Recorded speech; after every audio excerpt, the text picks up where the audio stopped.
Muito especial a apresentar o próximo conferencista, o professor Etienne Gies, da École Normale Supérieure de Lyon, que é diretor de pesquisa do CNRS, na França. O professor Gies é, antes de mais, um matemático fora de série, com uma extensa lista de publicações que inclui artigos nas principais revistas de toda a matemática. Aliás, ele é editor-chefe de uma dessas revistas, o Publication Mathématique, do IHS. A matemática que o professor Gies faz é de extremo bom gosto e demonstra uma enorme cultura matemática que lhe permite analisar com profundidade as conexões entre a álgebra, a geometria, a topologia e, naturalmente, os sistemas dinâmicos. Ele é também um antigo amigo do INPA, na idade em que a maioria dos jovens franceses da geração dele ia fazer o serviço militar. Ele preferiu vir passar 2 anos no Brasil, aqui no INPA, meio como pós-doc. A partir daí ele desenvolveu laços com o Brasil que se mantém até hoje. Ele é um visitante frequente, ele teve alunos brasileiros, ele mantém um interesse muito próximo na matemática brasileira, em particular no INPA, e com frequência nós recorremos ao bom senso do professor Gies, solicitando conselhos. Ele é também um matemático que defende, de modo vigoroso, um princípio que eu, pessoalmente, partilho inteiramente, que é o princípio de que a matemática é feita para ser entendida. Ele dedica uma atenção muito especial aos jovens, aos estudantes. Aliás, e está tendo um bom número de estudantes de doutorado de excelente nível, e ele dedica uma atenção muito especial ao modo como ele apresenta a matemática. Tenho certeza que hoje vai ser mais um exemplo, comprovando o que eu estou dizendo. O professor Gies hoje nos honra falando sobre curvas osculatrizes. Etienne Gies.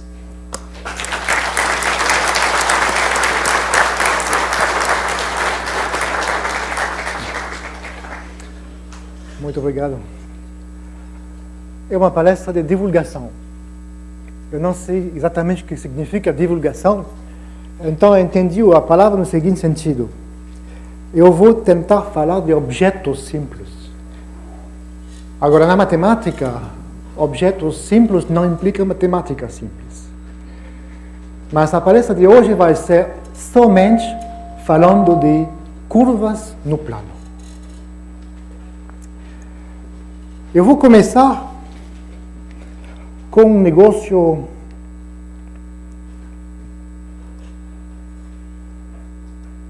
muito simples, muito antigo, que é devido a um matemático, Bernoulli. Você vê lá na tela um pedaço de curva e um ponto nesta curva. Então, o Bernoulli teve a ideia de definir um círculo chamado círculo osculador. Tem várias definições, eu vou dar uma delas. Você começa com 3 pontos na curva e você considera o círculo que passa pelos 3 pontos. Aqui está. Uma vez que você tem o círculo dependendo dos 3 pontos, você faz que os 3 pontos se aproximem do ponto inicial.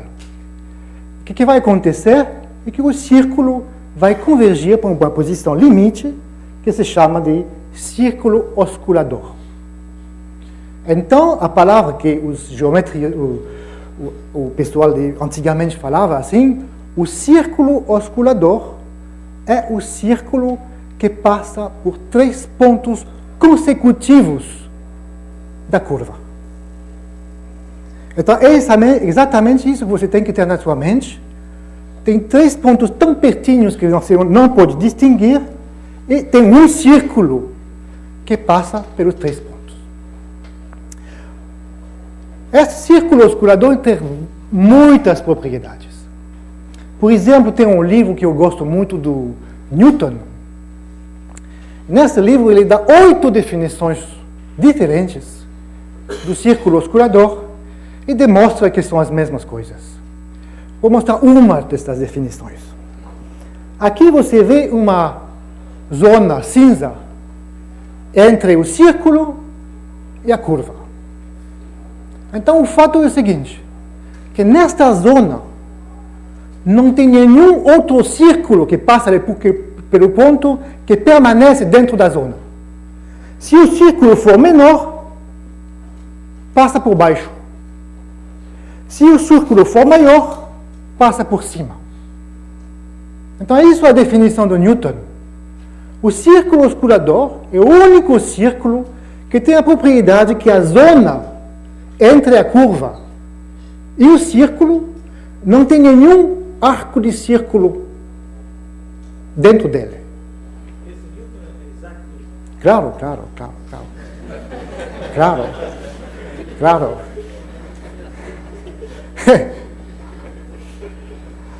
Agora, tem outra coisa importante que segue do fato que o círculo e a curva se interceptam em 3 pontos iguais. Significa que a interseção dos dois, de uma certa forma, é como se fosse a interseção da curva x cubo com o eixo real. Troca de sinal, porque tem um raiz múltiplo de ordem 3. Em particular, significa que você tem que ter na mente que a curva, na verdade, em geral, atravessa o círculo osculador, entra dentro do círculo osculador no ponto de tangência. Tudo bem. Agora eu queria explicar um teorema que eu gosto muito, que eu demonstrei uns 10 anos atrás. Eu gostava muito deste teorema, até que um amigo meu me convenceu que ele demonstrou e publicou o mesmo teorema 15 anos atrás.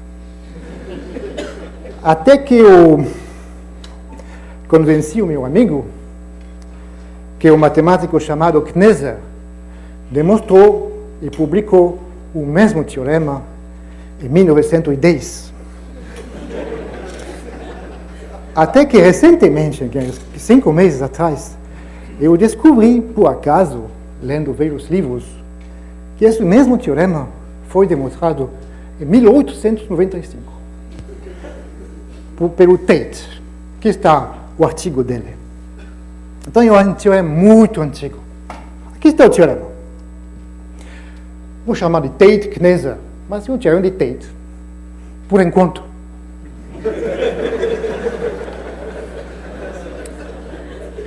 Então, aqui está o enunciado. Tem a figura, tem uma curva azul e 2 pontos na curva. E 2 círculos osculadores. Então, o teorema diz o seguinte: se a curvatura da curva azul vai crescendo do primeiro ponto até o segundo ponto, então os círculos osculadores não se interceptam, como na figura. Tudo bem.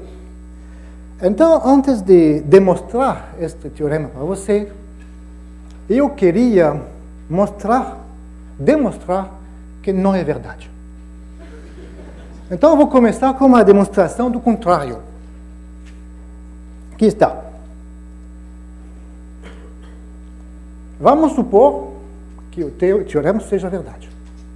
Isto significaria que todos os círculos osculadores seriam, como que chamam, encaixados. Né? Isso daria uma figura dessa. Né? Círculos não se interceptando, dependendo de um parâmetro. Chamamos isso de uma foliação. Uma foliação no anel. As folhas são círculos. Agora, vamos tentar ver como que é a curva. Temos um problema, que a curva tem que ser tangente a essa foliação. Porque qualquer curva é tangente ao círculo circulador dela. E cada ponto, a curva tem que ser tangente à foliação. Mas como que é possível uma curva sendo tangente a uma foliação tem que ficar contida dentro de uma folha só? E na figura você vê que a curva vai do círculo exterior até o círculo interior. Então dá uma contradição. Significa que o teorema de Tate não pode ser verdade. Tem uma outra figura, talvez, para mostrar melhor. Se você tiver uma foliação, digamos, vertical assim, com as folhas retas, e se você tentar desenhar alguma curva azul que permanece tangente à foliação vertical, não dá para fazer isso, não? Porque a projeção da curva, a projeção horizontal, teria que ter uma derivada zero em todo ponto. Então seria uma constante. Então a curva seria contida, ficaria dentro de uma folha. Significa que tem um problema, né? Bom, os peritos acharam um erro. Onde está o erro? O erro é o seguinte. A foliação por círculos não é regular. Eu vou mostrar isso para você. Eu escolhi a curva mais simples que você pode imaginar, uma espiral. Eu vou mostrar para você, então a curvatura é crescente, né? Eu vou mostrar para vocês todos os círculos de curvatura em todos os pontos. Vamos ver. Você vê a família dos círculos de curvatura, os círculos osculadores, que está aparecendo aqui. E você vê que, na verdade, o teorema de Tate é verdade. Os círculos são disjuntos. Agora, são disjuntos, mas perto da curva, são tão próximos que a foliação não pode ser regular. Esse é um exemplo muito simples de uma foliação do plano, de um campo de vetor no plano, que não é diferenciável. Muito elementar. Ok. Agora, eu vou tentar mostrar de novo que não pode ser verdade. Que não acredito nessa figura. Eu acho uma figura bonita, né? Parece que os círculos se interceptam, mas não se interceptam, né? Vou tentar de novo mostrar que não é verdade.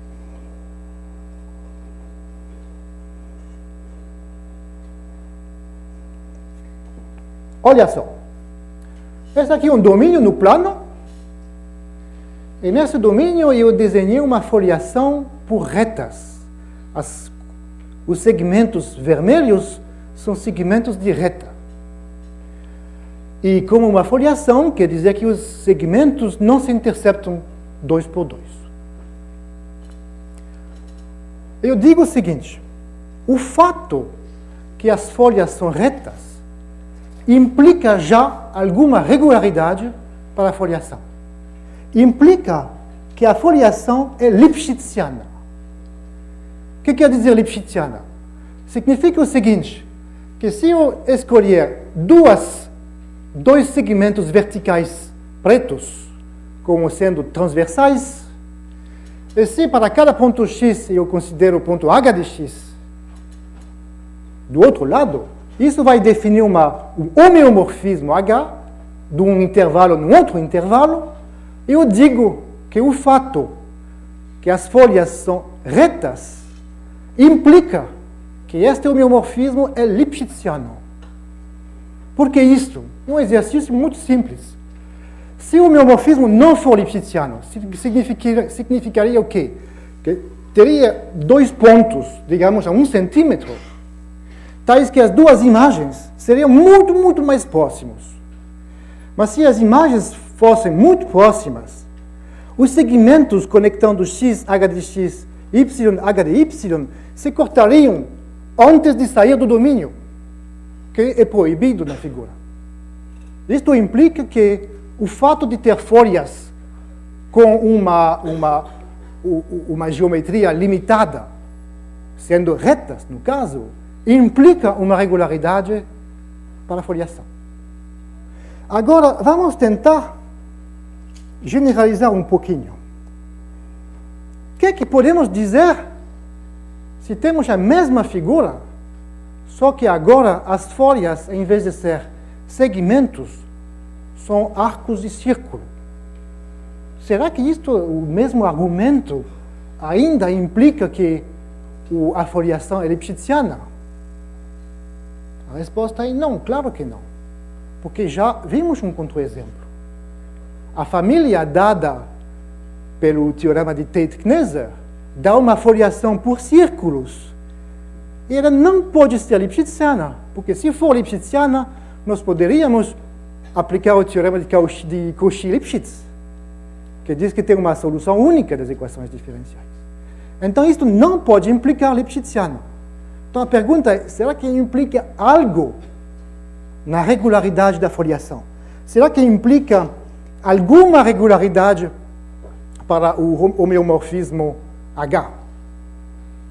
Em geral, quando eu mostro essa figura, o pessoal fala, oh, deve implicar que o homeomorfismo H é Hölder contínuo de expoente 1/2. Algo assim. E a verdade é o seguinte, que não implica nada. É um teorema não trivial do meu colega Zigib. Se você me dá um homeomorfismo H qualquer, tão ruim como você quiser, se você me der um homeomorfismo H, é sempre possível conectar x h de x por arcos de círculos, de tal forma que os círculos não se interceptam. É um teorema difícil. Tenta fazê-lo. Bom, finalmente eu tenho que acreditar que o teorema de Tate-Kneser é verdade. Bom, eu tenho várias razões de pensar que é verdade. Uma delas, eu conheço pelo menos 2 provas. Então eu vou mostrar uma delas e depois nós vamos falar de uma outra prova.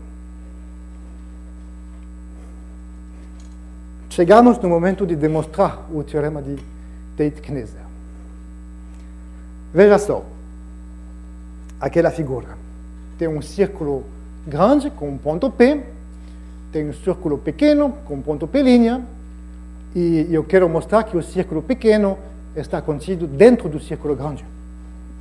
A curva azul é a curva inicial, o ponto P', o ponto Q é o centro do círculo inicial, e o ponto Q' é o centro do ponto final, e a curva, curva amarela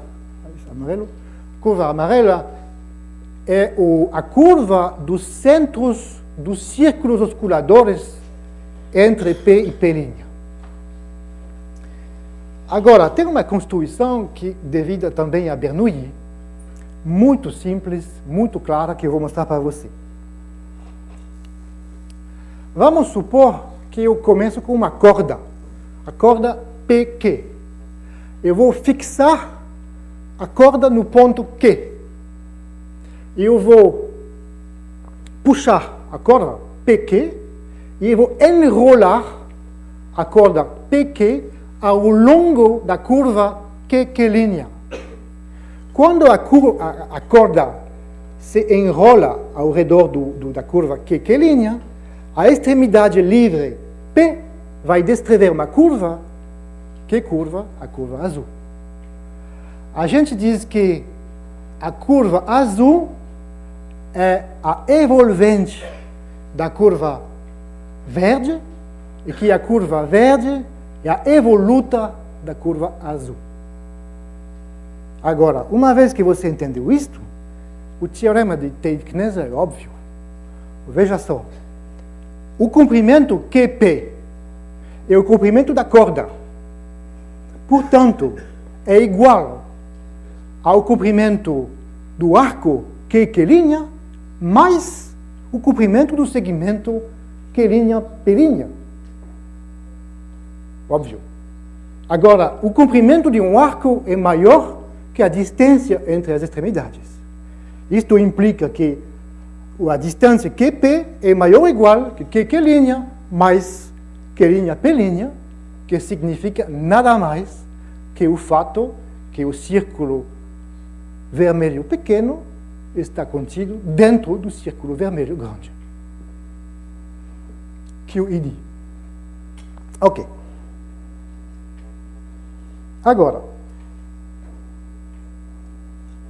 vou dar algumas aplicações deste teorema muito rapidamente, que eu não vou falar muito disso, não.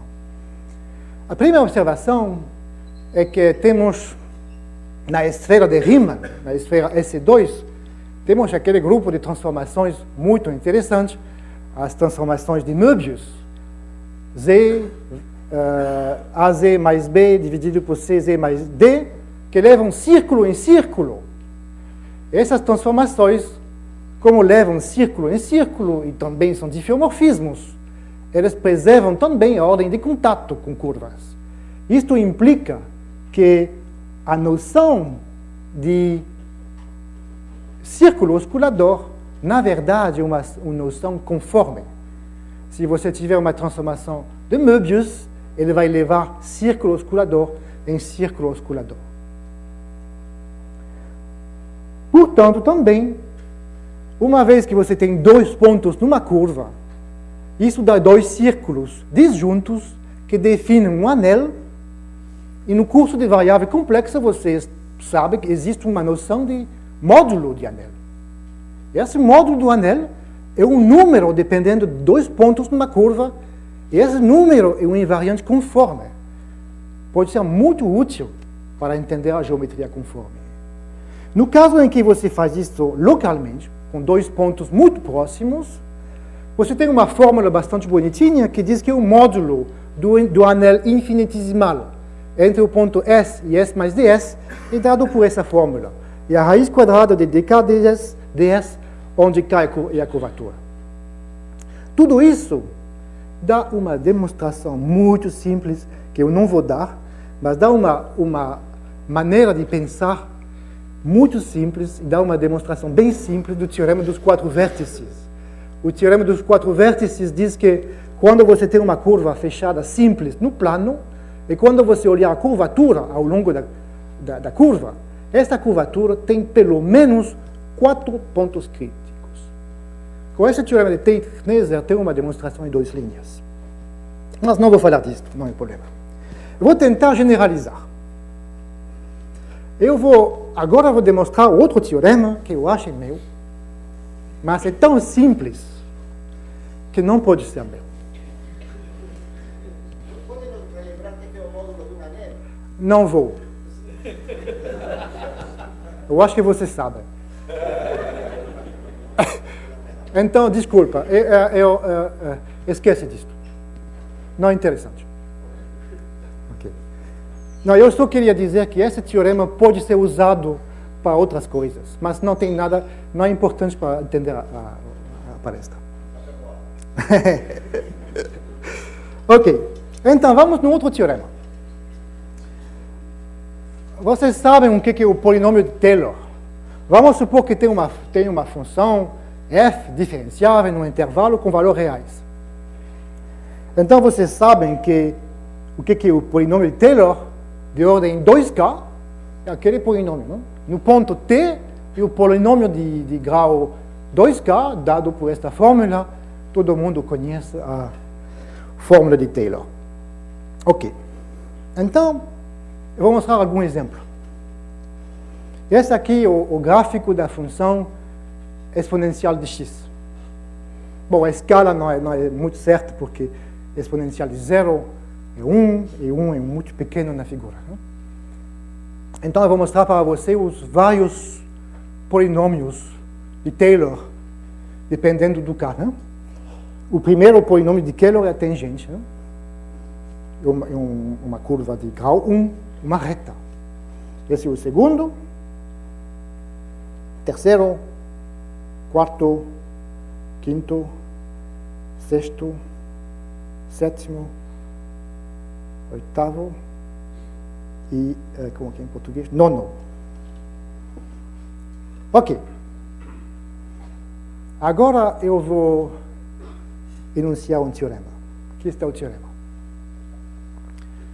Eu vou supor que eu tenho uma função C infinita no intervalo. Eu vou supor que a derivada de ordem 2k mais 1 não se anula num certo intervalo AB.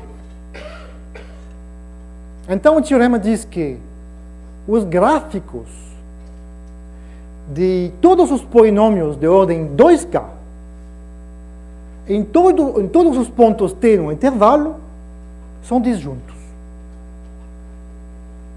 É muito parecido com o fato que os círculos osculadores são disjuntos. Tenho uma função, eu considero em cada ponto o polinômio de Taylor de ordem 2k, dá um polinômio, teorema, os gráficos são disjuntos. K é fixo. Como? K é fixo. K é fixo. K é fixo, tá. K dado. Vamos ver um exemplo. Esta aqui é a aplicação exponencial. Eu vou mostrar o polinômio de grau 2 de Taylor em todos os pontos. Dá para ver que são parábolas disjuntas. E temos uma figura muito parecida com a figura dos círculos osculadores. Claramente não é uma foliação diferenciável, porque se fosse uma foliação diferenciável, teríamos também a mesma contradição que tínhamos no início, não? Então temos o mesmo tipo de comportamento. Bom, eu vou demonstrar. Eu vou considerar a aplicação que vai do intervalo no espaço vetorial dos polinômios. Para cada t no intervalo AB, tenho um polinômio, dado pela fórmula que você conhece. Eu quero calcular a derivada. Uma função de um intervalo num espaço vetorial deveria ser possível calcular a derivada. Então você vai me ajudar, que eu vou fazer a conta no quadro. Eu tenho que calcular a derivada com respeito a t. Então dá o quê? Dá f' de t mais... mais complicado, que tem um produto de dois fatores. Mais f duas linhas de t vezes x menos t, mais a derivada, mais, como que é? F' de t, derivada disto com respeito a t, que é menos 1. Mais a derivada do termo de ordem 2, que me dá 1 meio f 3' de t, x menos t quadrado, mais 1 meio f duas linhas de t, está em derivada disto, dá 2 vezes x menos t, 2 vezes, menos, não é? Então, você entendeu, né, o que acontece, né? Isto que aqui vai... Todos os termos vão se cancelar. A menos do último. Isso dá a seguinte fórmula. A derivada só sobra o último termo. Muito simples. Agora, uma vez que você conhece a derivada, você pode integrar esta fórmula de A até B. Isso dá o seguinte. Isso dá a diferença entre o polinômio de Taylor no B e o polinômio de Taylor no A, sendo uma integral. A integral é muito explícita. Agora, a hipótese do teorema é que a derivada de ordem 2k mais 1 não se anula. Como não se anula, podemos supor, por exemplo, que é sempre positiva. Como é positiva, a integral de uma função positiva é positiva, significa que a diferença entre o polinômio de Taylor aqui e aqui é positiva, em particular não é zero. Os gráficos não se interceptam. Ok. É uma observação bem simples, eu gostaria de achar este teorema em Newton, mas por enquanto não achei. Ok, agora... Qual é a referência para esse teorema? É uma observação sua ou... É observação minha, mas eu não sei se existe em algum lugar. Não. Obrigado.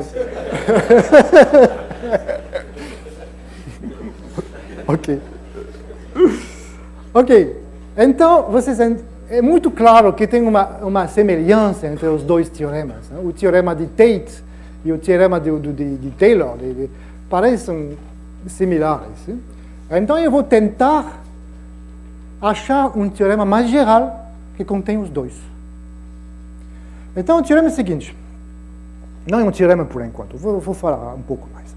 Vamos considerar uma equação diferencial, a mais geral que você pode imaginar, de ordem 2k mais 1. Então, uma equação do tipo f de x, y linha, y derivada 2k mais 1 igual a 0.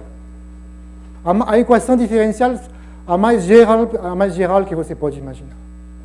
Agora, acontece que, se você tiver uma curva no plano, e um ponto genérico nessa ponta, dessa curva,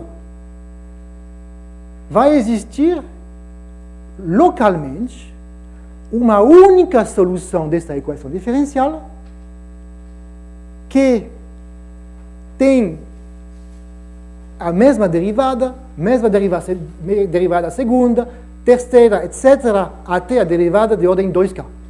Em outras palavras, num ponto genérico de uma curva, existe uma única solução dessa equação diferencial que intercepta a curva num ponto múltiplo de ordem 2k mais 1. Exatamente a mesma coisa que o círculo oscilador que intercepta a curva em 3 pontos iguais. Da mesma maneira, aqui temos, para qualquer equação diferencial, temos o conceito de solução dessa equação diferencial, e acontece que a curva vai ter em cada ponto uma solução osculatriz. A única solução que tem contato que intercepta a curva num ponto múltiplo de ordem 2k mais 1. Agora, se você tiver, por exemplo, 2k mais 1 igual a 3, você tem que ter essa figura na sua mente, né? A curva azul, e em vermelho, é uma solução da equação diferencial. Essa solução intercepta a curva em 3 pontos iguais. Agora, se você considera 2 pontos, digamos, consecutivos na sua curva, cada um intercepta a solução osculatriz dele em 2k mais 1 ponto, significa que os 2 pontos consecutivos vão se interceptar em 2k pontos. Você tem 2k mais 1 pontos para o primeiro, 2k mais 1 pontos para o seguinte. Isso quer dizer que as duas soluções osculatrizes têm em comum 2k pontos. Como eles têm 2k pontos em comum, e como 2k é um número par, localmente você tem a mesma figura que as soluções osculatrizes não se interceptam localmente. Então temos o seguinte teorema, que para qualquer equação diferencial de ordem ímpar, se você considerar uma curva genérica e considera em cada ponto da curva a solução osculatriz da equação diferencial, essas soluções não se interceptam localmente. É um fato geral, que contém os 2 teoremas que eu já falei, o teorema de Tate e o teorema de Taylor. Vamos ver alguns exemplos de equações diferenciais. A mais simples. As soluções desta equação diferencial são os polinômios. Já vimos isto. Isto corresponde ao polinômio de Taylor. Outra equação diferencial, mais complicada. Quais são as soluções desta equação diferencial?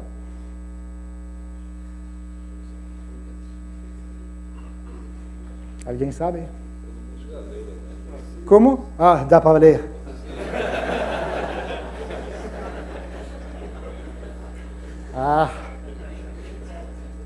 Círculos.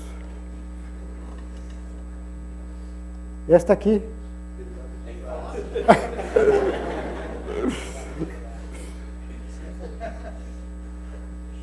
Há 3 equações diferenciais bem conhecidas. E as soluções são polinômios, círculos e transformações de Möbius reais. Ax mais b dividido por 6x mais d. Então, para qualquer equação diferencial tem um teorema. Já vimos o teorema associado aos polinômios. Já vimos o teorema associado aos círculos. Qual é o teorema associado à derivada de Schwartz? É o seguinte. Seja f um diffeomorfismo de um intervalo na reta projetiva real. Suponhamos que a derivada de Schwartz não se anula no intervalo. Para qualquer ponto x no intervalo, considere a aplicação de Möbius Rx que oscila a f no ponto x, na ordem 3, 2k mais 1. Então, os gráficos dos mx são disjuntos, não se interceptam. Mesma demonstração, mesmo teorema. Então, jogando com todas essas coisas, você pode, por exemplo, demonstrar o teorema que eu demonstrei algum tempo atrás, que é muito simples, né? É análogo ao teorema dos 4 vértices. Qualquer diffeomorfismo do círculo tem pelo menos 4 pontos nos quais a derivada de Schwartz é igual a zero. Esse é um tipo de aplicação. Bom, vamos continuar com mais equações diferenciais. O que é isso? É uma equação diferencial bem complicada, é um determinante 3 por 3, de ordem 5. Chama-se equação de Monge. E desta vez eu coloquei no TechFile a opção que você não pode ver a solução. \invisible. Então, Marcelo?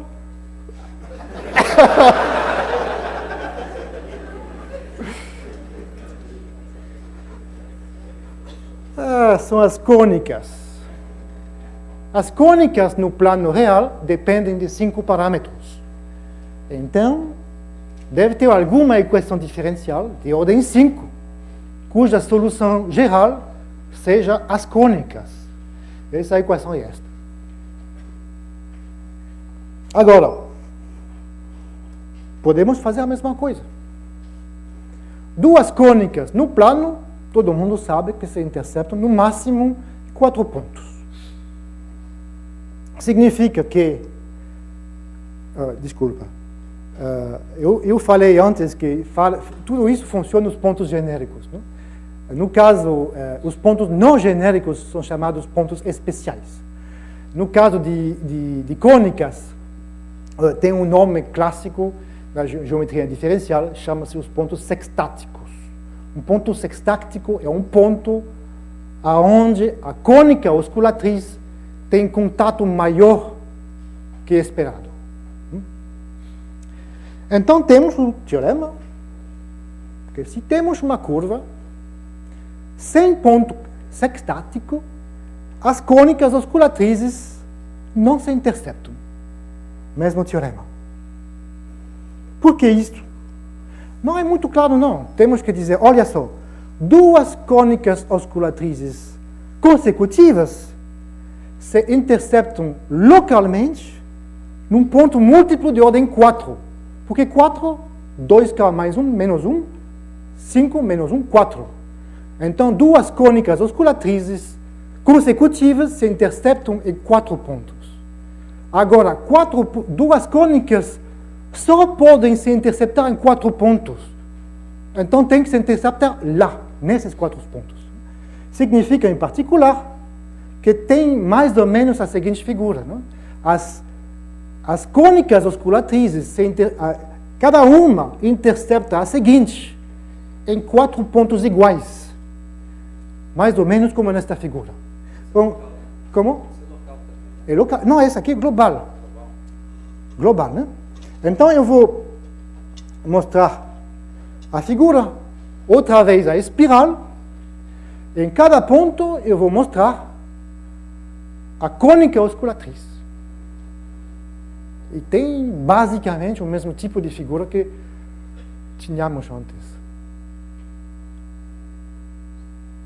Disjuntas. Tudo bem. Pergunta. Pergunta que todo matemático faz todo dia. Será que o teorema que eu tenho pode ser melhorado? Por exemplo, vamos supor que eu tenho dois círculos assim e dois pontos. O círculo pequeno está contido no círculo grande. A pergunta é, será que existe uma curva que vai do primeiro ponto até o segundo ponto com curvatura crescente, conectando os dois pontos? O exercício. A resposta é sim, e um teorema de Vogt, 1920. Tudo bem. Agora, cônicas. Vamos supor que eu tenho duas cônicas e dois pontos nessas cônicas, e eu quero saber se é possível conectar os dois pontos com uma curva sem pontos sextácticos, indo do primeiro para o segundo. E a maravilha, para mim, pelo menos, foi que a resposta é, em geral, não. Tem mais condições das cônicas osculatrizes, além do fato de ser encaixadas.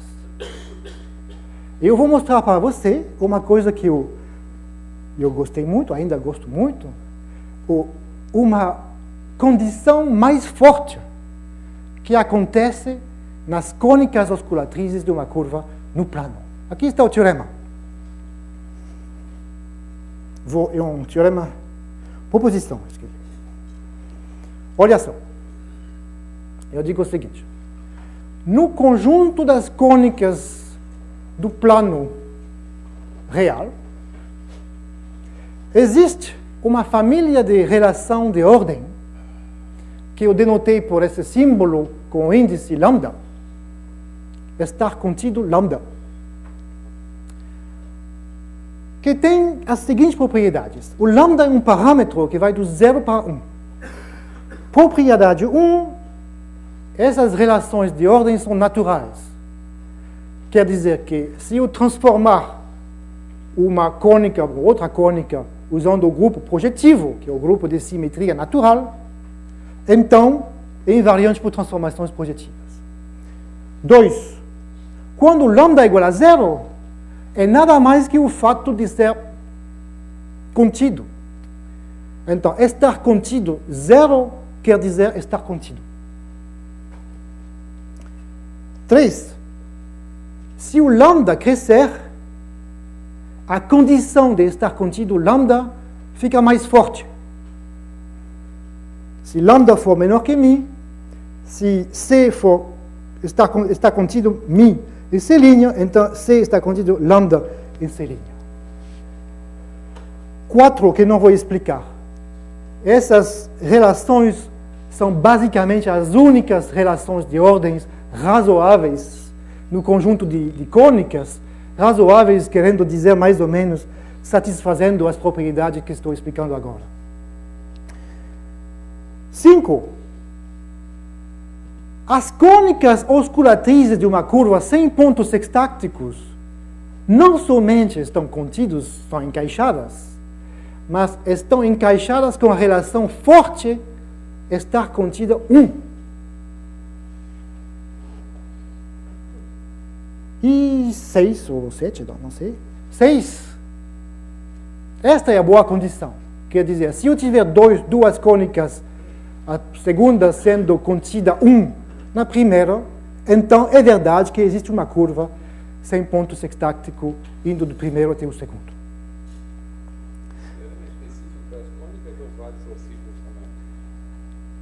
Círculos tem um teorema de Vogt que diz que não tem nenhuma condição. Então, no caso de círculos, é um exercício. Que no conjunto de círculos só tem uma relação. Um círculo está contido no outro. No caso de cônicas, tem alguma relação mais sutil. Eu vou dar a definição, eu vou dizer a verdade, eu vou dar a definição. Como? Como? Essas relações de círculos com relação a círculos. O que quer dizer um círculo no plano projetivo, Alcides? O que é um círculo? Estamos no plano projetivo, não?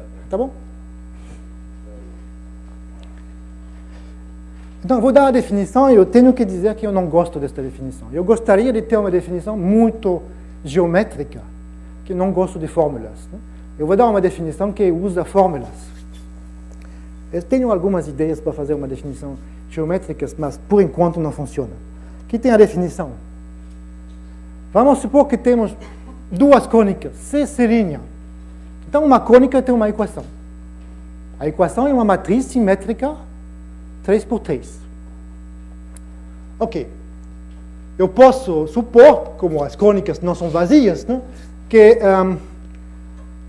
essas matrizes simétricas têm dois autovalores positivos e um autovalor negativo. Agora, uma cônica pode ser definida por várias matrizes. Por exemplo, eu posso multiplicar uma matriz por 2 da mesma cônica. Então, você normaliza de tal forma que as duas matrizes A e A' têm o mesmo determinante. Isso dá alguma normalização. E uma vez que você sabe, você define a C está contida 1 no C', se a diferença entre estas duas matrizes normalizadas for positiva definida. Isso dá uma definição, como eu falei, não gosto dessa definição. Mas vou dar um exemplo para agradar ao Alcides. O que acontece com círculos? Olha só, vamos supor que o C seja o círculo unitário e o C' seja um elipse com eixos E e B. Então você faz a conta e você vê que estar contido zero, bom, significa estar contido no sentido usual, significa nada mais, nada menos que A e B maior que 1. Estar contido 1 mais forte significa que não somente A e B são maior que 1, mas os eixos são mais ou menos iguais. O B tem que ser menor que A quadrado, maior que raiz de A. Quer dizer, a forma não pode ser muito... Exatamente, tem que ser bastante redondo.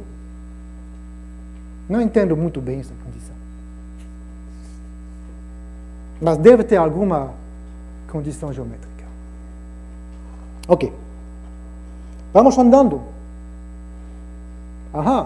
Uma equação diferencial mais complicada. Tão complicada que eu tive que usar \tiny. Nunca escrevi uma fórmula tão complicada na minha vida, né? Olha só, é uma equação diferencial. Os AI quer dizer derivada de ordem I dividido por factorial, I factorial. É uma equação de ordem quanto? 9. Veja só. A primeira linha, A4, A5, A9. Claro, né? A solução geral dessa equação diferencial de ordem 9 são as cúbicas, as curvas algébricas de ordem de grau 3. Agora nós podemos tentar generalizar do lado das cônicas às cúbicas. O nosso trabalho é generalizar. Vamos andando. Aí tem um problema. Tem aquele famoso paradoxo de Cramer. O negócio é o seguinte, que as curvas algébricas de grau D, se você faz a conta dos coeficientes, dependem de D vezes D mais 3 dividido por 2 parâmetros. Agora, duas curvas de grau D se interceptam, em geral, em D quadrados pontos complexos, teorema de Bezout. E você vê que D quadrado é maior que D mais 3 dividido por 2, assim que D for maior que 3. Isso é a dificuldade bem conhecida da geometria algébrica, que as curvas algébricas se interceptam em mais pontos que o número de parâmetros deles. Agora, tentamos generalizar o teorema de Tate, etc. Sai o seguinte. O início da prova funciona. Mas temos a seguinte coisa, que se d quadrado for maior que d mais 3 dividido por 2 menos 1, ainda é verdade que as curvas algébricas osculatrizes de grau D não se interceptam. Mas o que acontece é que não se interceptam localmente. O comportamento local, isso eu entendo. Agora, a passagem do local ao global não funciona, porque tem mais pontas por fora.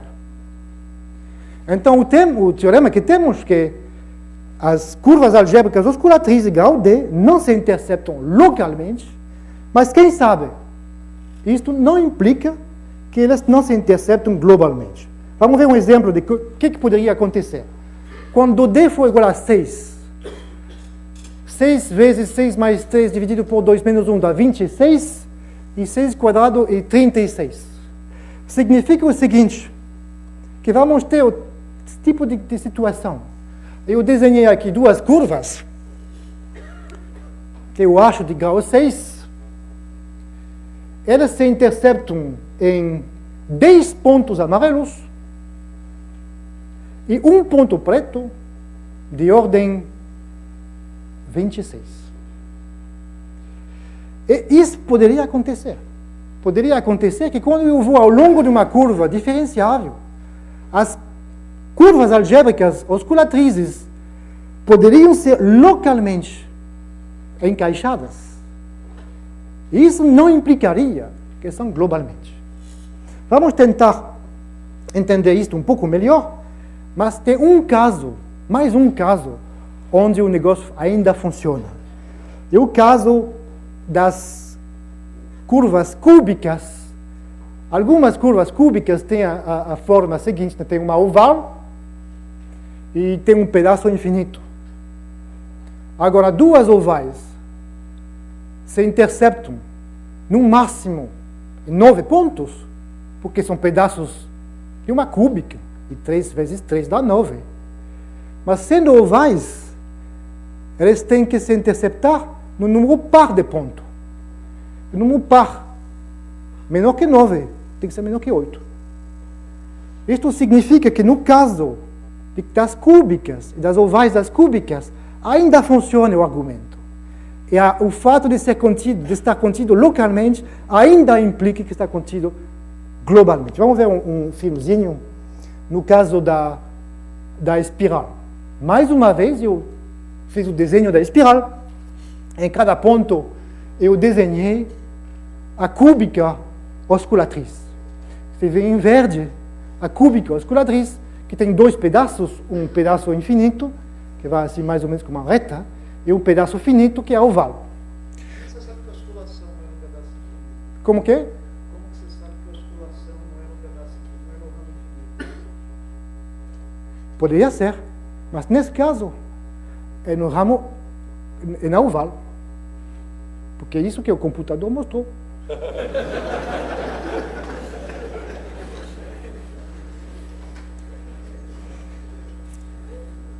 Veja só.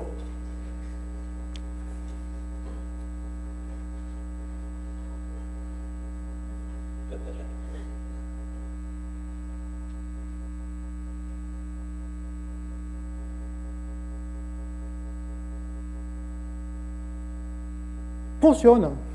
As ovais são disjuntas. Na verdade, é um teorema. Se você tiver uma curva ao longo da qual a cúbica osculatriz seja do tipo oval, então estas ovais têm que ser encaixadas. Você considera os dois pontos? Não, eu considero a curva inteira, mas dá uma bagunça com o ramo infinito girando. Todo mundo a figura fica suja, né? Então eu tirei tudo fora de um pedacinho, que você pode ver o pedacinho, o intervalozinho, né? Eu tirei a parte que não é bonita, né? Tá bom?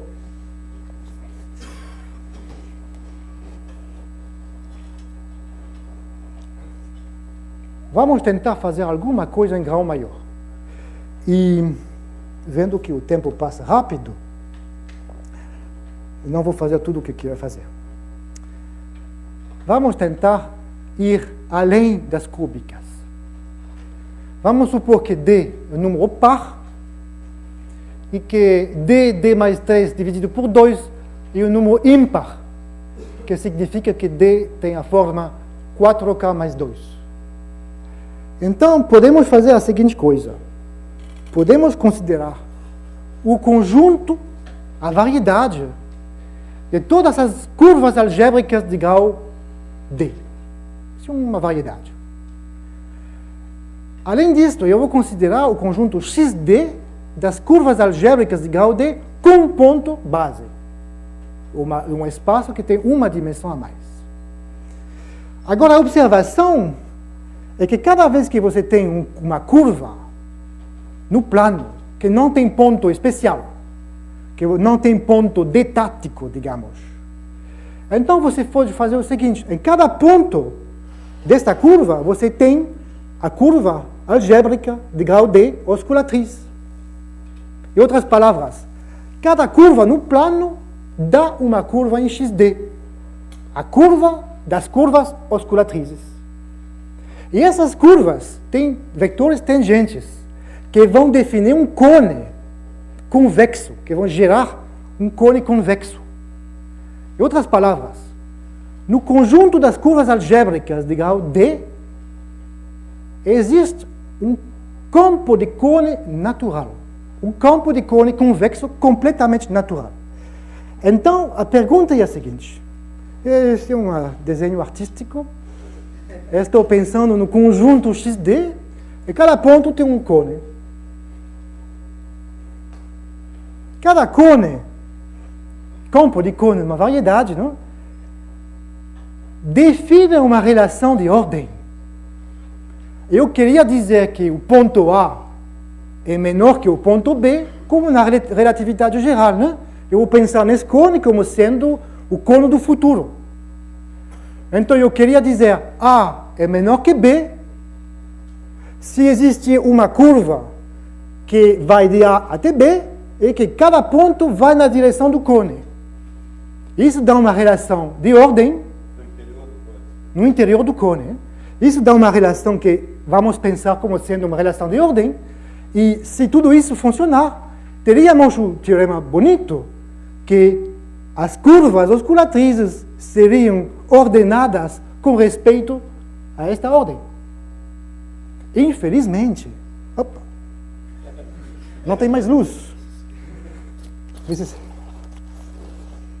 Infelizmente, isso não funciona. Porque é bem possível que isso aconteça. Quem sabe, poderia ter, dentro do conjunto das variedades das curvas algébricas de grau D, poderia ter algum ciclo desse jeito. Isto implicaria que A seria menor que B, e B seria menor que A. E se isso acontecer, acabou o teorema. Eu não sei se acontece. Eu acho um problema bonito para vocês. Achar um exemplo de um ciclo, assim, dentro da variedade das curvas algébricas de grau D, que sempre vai positivamente com respeito ao cone, mas que volta no ponto inicial. Não sei se existe. Então, eu vou mostrar o que seria mais ou menos um contra-exemplo. Contra-exemplo seria algo assim. Vamos ver no caso de grau 6. Seria uma figura desse jeito. Essa é uma curva no plano, imersa no plano, e aconteceria o seguinte. Essa é uma curva osculatriz de grau 6. Essa é outra curva osculatriz de grau 6. Essa é outra curva osculatriz de grau 6. Fazendo um zoom, você tem a seguinte figura. Localmente, tudo bem. Localmente, as curvas são ordenadas. Ok? Agora, globalmente, dá uma bagunça. Eu não sei se existe uma figura desse jeito no plano. Quer dizer, eu não sei se existe uma curva imersa, fechada, no plano, que teria a propriedade que, se você considerar cada ponto a sextica osculatriz, essas sexticas seriam localmente ordenadas sem ser globalmente ordenadas. Se algum de vocês tem um exemplo assim, eu gostaria.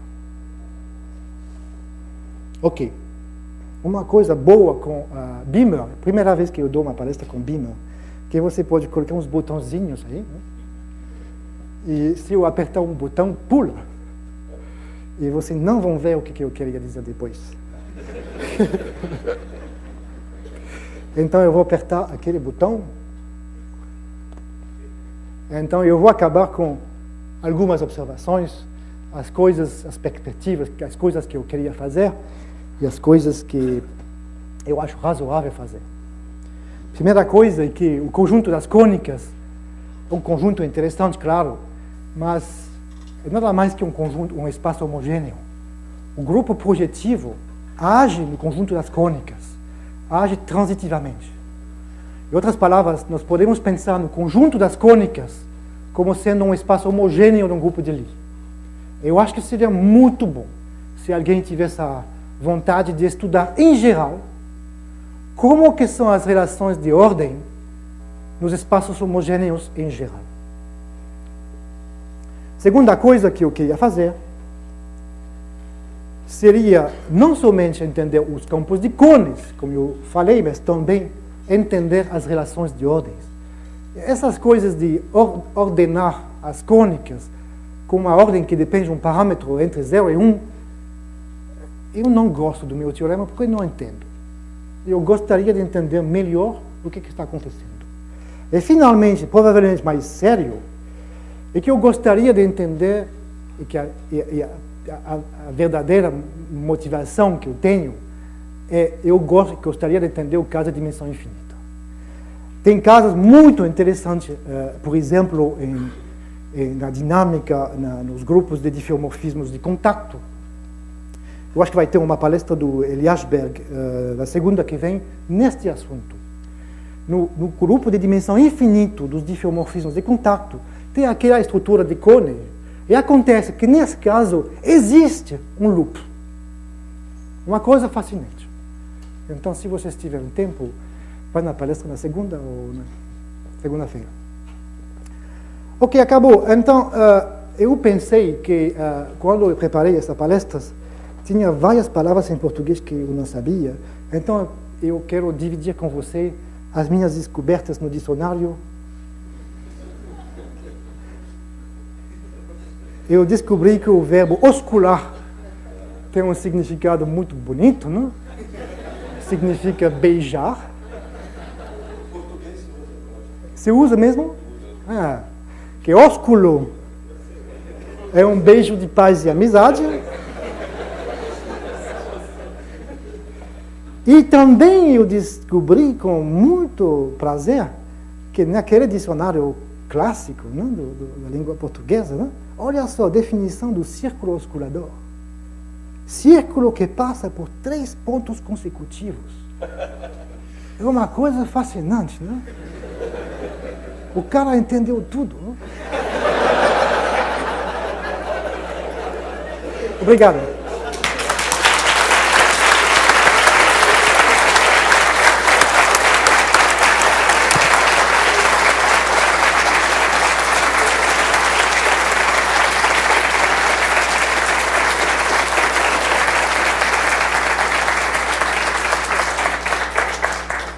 Muito obrigado, Etienne, por essa magnífica apresentação. Alguém tem perguntas, comentários? Soto. Dá umas pistas de como seria uma generalização para a dimensão 2, digamos. Essa é uma pergunta interessante, eu não tenho a resposta. Por exemplo, quando você tem uma superfície, Manfredo talvez tenha ideias no assunto, não? Quando tem uma superfície em R3, cada ponto tem 2 esferas, né? Essas 2 esferas principais. É muito interessante entender o comportamento dessas esferas quando você vai andando ao longo da esfera. E imagino que quando você vai ao longo das curvas que você gosta, as curvas, como que chama? de curvatura, eu acho que as esferas vão se encaixar. Eu acho. Quando você vai nessas direções. Mais perguntas? Sobre o espaço de quadras, digamos, Uhum. ou o espaço de córdicas, né? Aham. Seria o espaço de quadras. Não. Ah, de quádrica, do espaço do quádricas. Não, esse é um exemplo. Boa pergunta.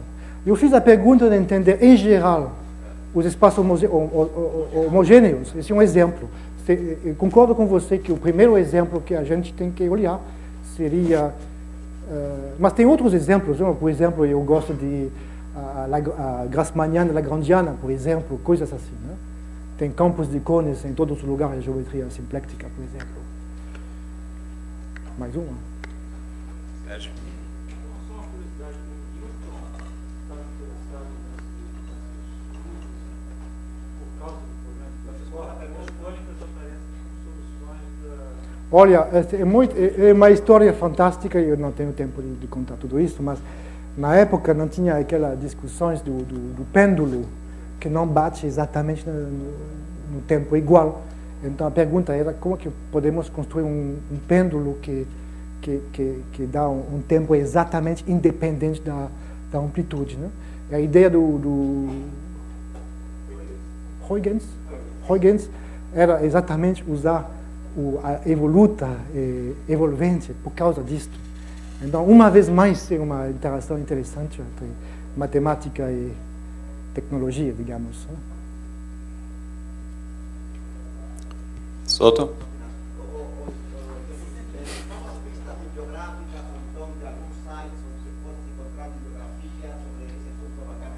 Que eu saiba nada.